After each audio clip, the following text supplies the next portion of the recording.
Assalamualaikum warahmatullahi wabarakatuh. Di sini saya akan menyampaikan materi filsafat hukum Islam, yakni tentang bangunan hukum Islam di Indonesia.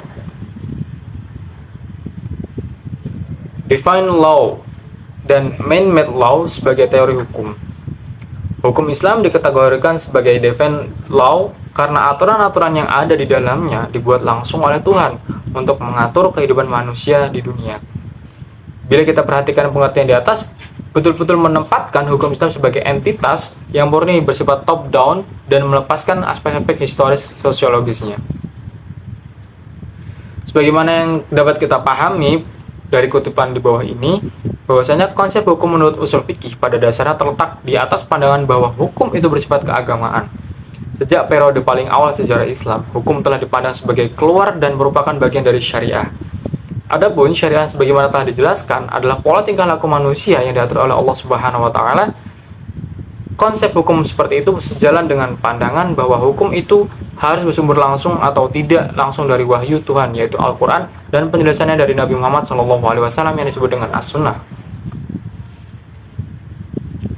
Jika kutipan di atas kita kaitkan dengan politik, maka itulah yang disebut dengan nomokrasi negara Islam. Sifat nomokrasi negara Islam menunjukkan kepercayaan terhadap supremasi hukum suci yang menjadi sumber otoritas pemerintahan.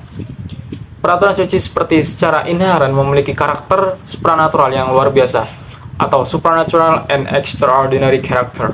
Ikatan-ikatan penyatuan antara agama dan negara, dan supremasi hukum suci berasal dari kehendak Tuhan secara bersama-sama menegaskan kembali kewajiban setiap hamba untuk taat kepadanya. Menurut Khoduri, warga negara Islam adalah hamba Allah dan hukum-hukumnya adalah hukum suci. Karena ia berasal dari Allah Subhanahu wa taala, tidak ditetapkan oleh manusia.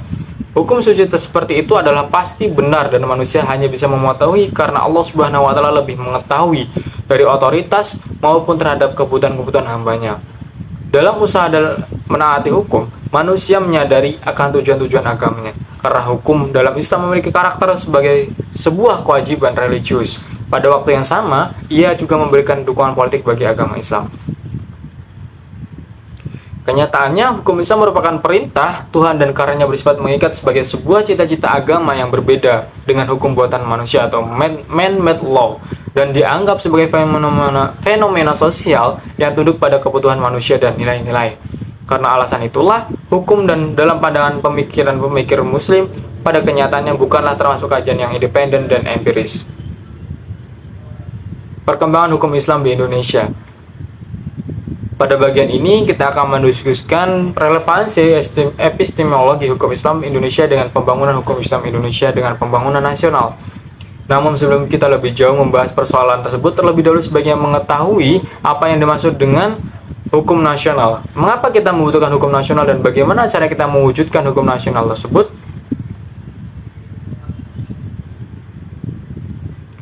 Pembangunan hukum di Indonesia.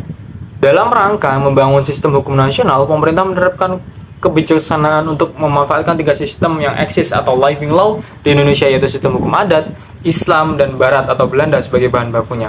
Ketiga sistem hukum sangat berkontribusi dalam pembangunan hukum nasional. Ketahanan hukum nasional Indonesia harus mengandung ciri yang pertama, berwawasan kebangsaan dan berwawasan Nusantara, mampu mengakomodasi kesadaran hukum kelompok etis kedaerahan dan keyakinan agama sejauh mungkin berbentuk tertulis dan terunifikasi. Yang keempat, bersifat rasional yang mencakup rasionalitas efisiensi, rasionalitas kewajaran, rasional kaidah dan nilai. Kemudian yang terakhir, responsif terhadap perkembangan aspirasi dan ekspektasi masyarakat.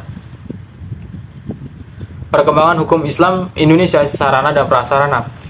Berdasarkan penjelasan di atas, tampak sekali dalam hal penetapan kebijakan hukum di Indonesia, pemerintah telah menjadikan hukum Islam sebagai bagian dari hukum nasional. Kondisi seperti ini tidak semata-mata terjadi di Indonesia, tapi terjadi pula di negara-negara berpenduduk muslim, baik yang memiliki konstitusi Islam maupun yang tidak memilikinya. Sebagai sebuah sistem hukum atau bagian dari sebuah sistem hukum, ia mempunyai teks tertulis dalam bidang-bidang yang dicakupkan, memiliki lembaga peradilan sesuai tingkatan-tingkatan yang diperlukan, dan mempunyai alat penegak hukum untuk menjalankannya. Demikian penyampaian materi tentang bangunan hukum Islam di Indonesia. Kurang lebihnya saya mohon maaf. Akhirul kalam hadallahu wa alafa minkum wallahu muwaffiq ila aqwamit thoriq. Wassalamualaikum warahmatullahi wabarakatuh.